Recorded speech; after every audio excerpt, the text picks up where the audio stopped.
Welcome to Sufi magic. Like the methods of burial, art too is an irrefutable evidence of an ideological system and a civilization. But why? Because art always shows human creative abilities and a way to express his emotions, a kind of expression that is witnessed by others as well. You must be familiar with world's most renowned painters like Leonardo da Vinci and his Mona Lisa, or the Vincent van Gogh and his Starry Night, or about Michelangelo and his famous frescoes inside the Sistine Chapel. These are among the most well-known artists in history and their masterpieces. But where did all of this start? Who taught human to create art? And perhaps the most famous form of art, the paintings.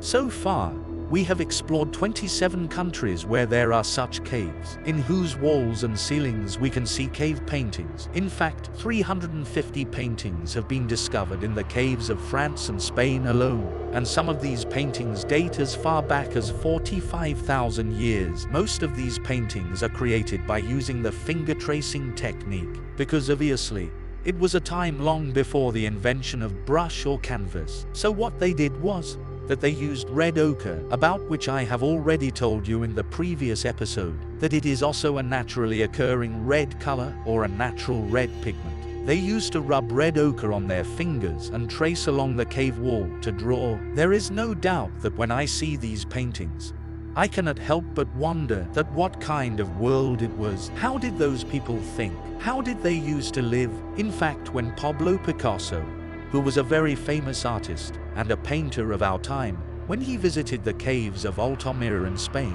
he said something beautiful, and I can understand his feelings. He said that after Altamira, everything is decadence, meaning that after seeing Altamira, everything appears to be decaying. After Altamira, one of my personal favorite carvings is of this gazelle in one of the caves in Algeria. It is such a beautiful carving that in the year 1992, Algeria printed it on one of its currency notes.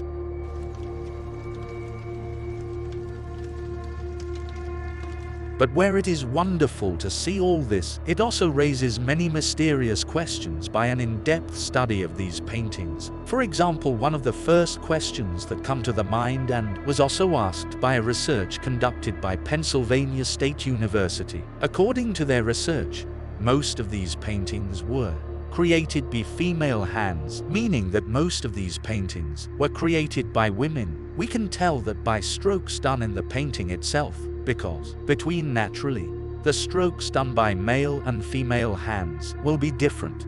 If you look closely, strokes made by a female hand would be mostly tender and fluid in their shape. The second question was raised due to the locations of these cave paintings, because these cave paintings appear in those islands as well, which are geographically very isolated, which are surrounded by ocean on all four sides and have to land path to reach. For example, Borneo, which is a completely isolated island in Indonesia. But during my study on these paintings, perhaps the strangest question I observed was raised in a book of archaeology called a Chauvet primer. Chauvet is actually a cave in France, whose walls bear some 30,000 years old cave paintings, more than 1,000 different paintings that have 14 different animals in them: horses, mammoths, oxes, lions. But the strangest mystery about these paintings is that these paintings, during past many thousand years, have been retraced or repainted. I hope you're getting me.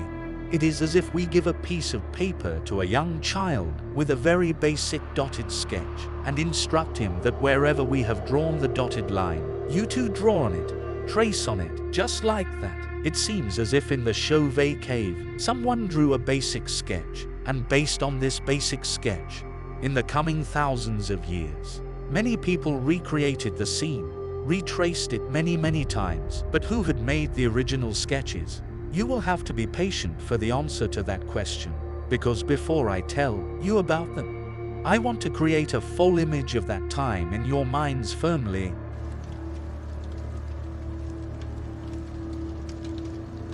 For now, I will just say that Ibn Omar and Ibn Abbas both report that before Prophet Adam, This world was inhabited by the jinns, who were forced to flee towards jungles and islands just before Adam came, and then Ibn Kathir reported about another creature besides humans and jinns, called Hins and Beans. According to Al-Jahiz, who was an 8th century Islamic scholar, Hins and Beans was a weaker creature compared to the jinns.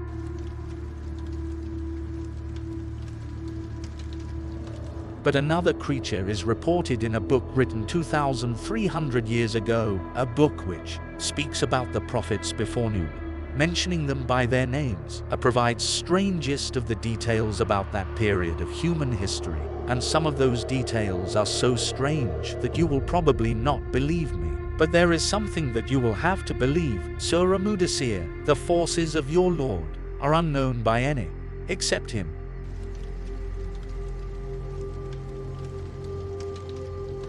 What creatures have inhabited this earth? Who knows? But do you want to know the most mysterious thing about these paintings?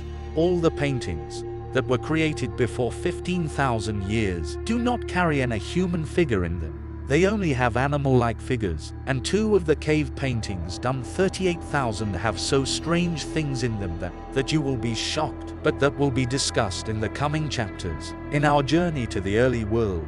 Now I want to tell you about 2 names who are rarely discussed in worldwide, but to understand the events that happened and to imagine the strange past of this world, the knowledge of these 2 names are necessary, and these 2 names are Shiz, Seth, and Idris, Enoch. These names belong to 2 significant prophets who came between Adam and Nuh.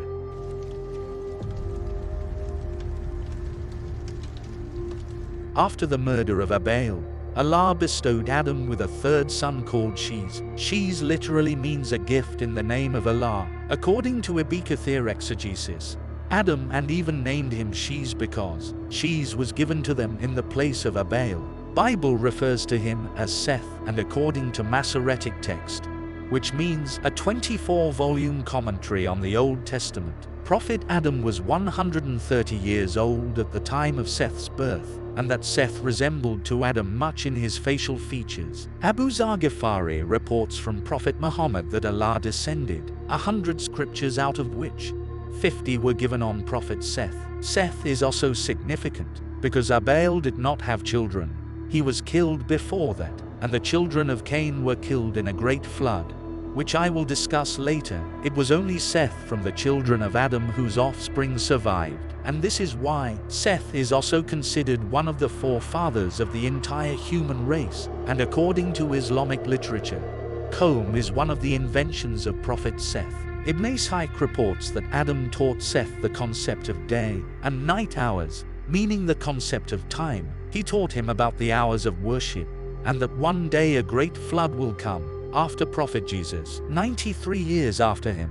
A well-known historian from Jerusalem called Flavius Josephus compiled a book on history comprised on 20 volumes, which also contained geographical location of historical events. The book was called Laudaic Archaeologia, or the Antiquities of the Jews. He was a historian from the time of Jesus, and during my research, I have seen many Muslim scholars taking historical references from him, referring to him as according to Josephus. As a reference, the first volume of this book speaks about from the creation of heavens and earth to the time after Prophet Adam and Eve, and in this first volume, it is also mentioned what Ibn Ishaq said, that Seth had heard from his father Adam about a day when a great flood will come. A day will come when everything will be in water, and a day will also come when everything will be in fire, meaning the day of judgment. An 11th century historian, Mubashir ibn Fatih, writes in his book called Selected Instructions and the Virtues of Speech, with great details about Prophet Seth.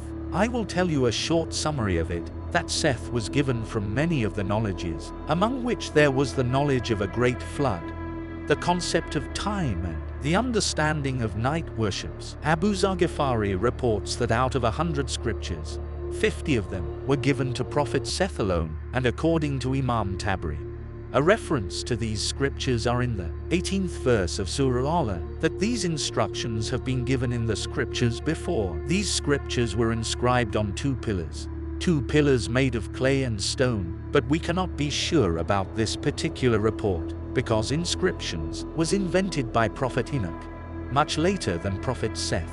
Nonetheless, where is the burial of Prophet Seth? Is not confirmed. There is a village in Palestine called Beit Ashish, also known as Bashist. The village is claimed to be the resting place of Seth. Even the state of UP in India, Uttar Pradesh, is also a place where a grave is associated with Prophet Seth. Allah knows better.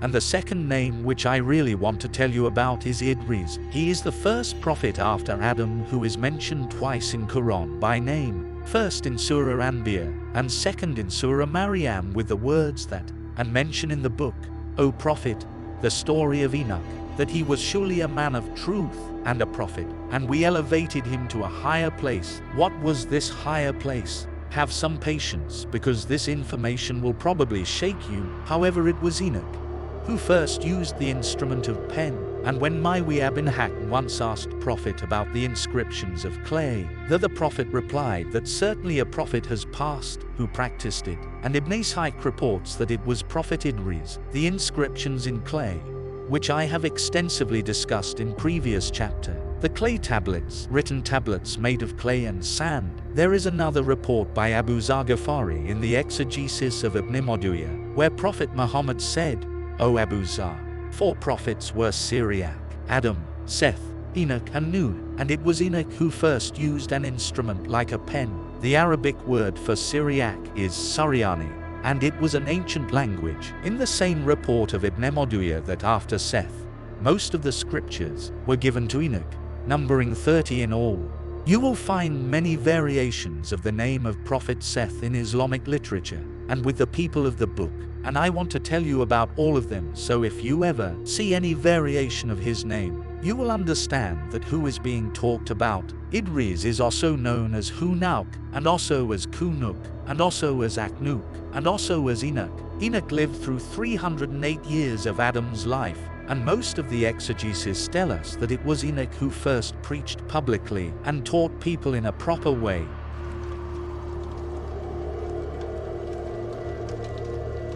The verse 57 of Surah Maryam that says, we elevated him on a higher place, its first interpretation is very simple, that we elevated his rank among the others, gave him a dignified place. But the thing is that every prophet has a dignified place. All the prophets are given higher ranks among other people, and this is why there can be another understanding of this verse, which literally elevates Enoch to a higher place. If you study the reports about the night prophet's ascension to heavens, Sahih Bukhari, Sahih Muslim, and all the reports of that night tell the same thing, that when Prophet Muhammad reached the 4th sky, there he saw Prophet Enoch. And Qatada reports from Anas bin Malik in reference to this verse.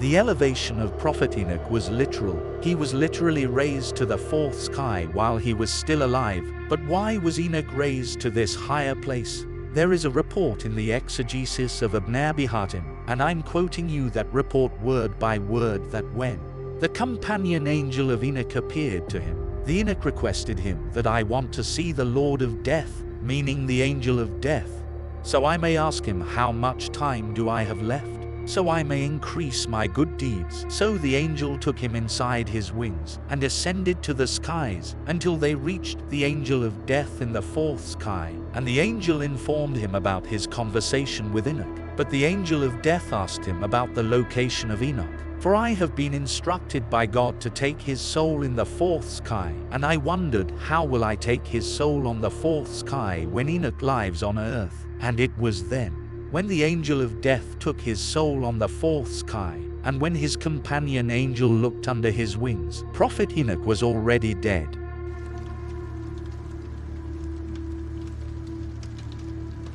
By Islamic accounts, the information about Prophet Enoch are available as much, but besides this, I want to take you to another treasure, which will amaze you with its information about Prophet Enoch and his world. In the Palestine of 1946, 2 shepherd boys were herding their sheep in the mountains of Qumran. One of the boys threw a stone inside a cave while they were playing, but they heard the sound of the breaking of a clay pot. When the boys entered the cave, They saw some ancient clay jars, carrying some of the ancient papyrus scrolls inside them, and this was the treasure we today know as the Dead Sea Scrolls. These scrolls contain some of the most interesting and strangest of informations. For example, why a great flood became necessary, or how will be the age of Messiah.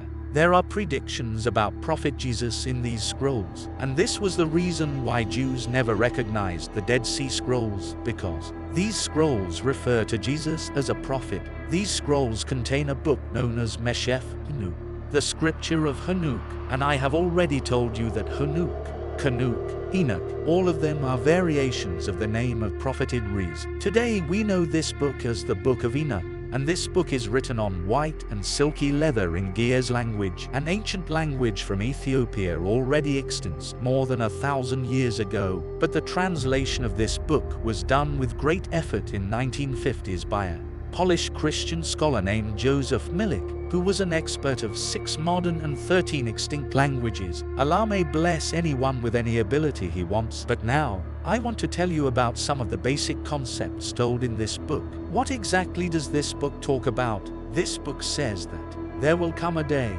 when everyone will be accountable for what he did. Then they either will be rewarded or punished. This book speaks about heavens that have thrones placed inside them, a life after death where angels will be seen. This book speaks about punishment given to the sinners, and about a day when the dead will be resurrected. This book speaks about the importance and difference of good and bad deeds. This book speaks about a day when the last judgment will be passed and a new realm shall be brought forward, where the sinners will be punished, and where the pious shall live in light, bliss, peace, and a better place. After all this, if I take your opinion about this book, that who might have written it, certainly your answer will be that it is quite obvious that perhaps this book was a divine scripture of some previous era. The same topics of angels, death, hereafter, heavens, skies, days of judgment, days of punishment and reward, and the concepts of an eternal life.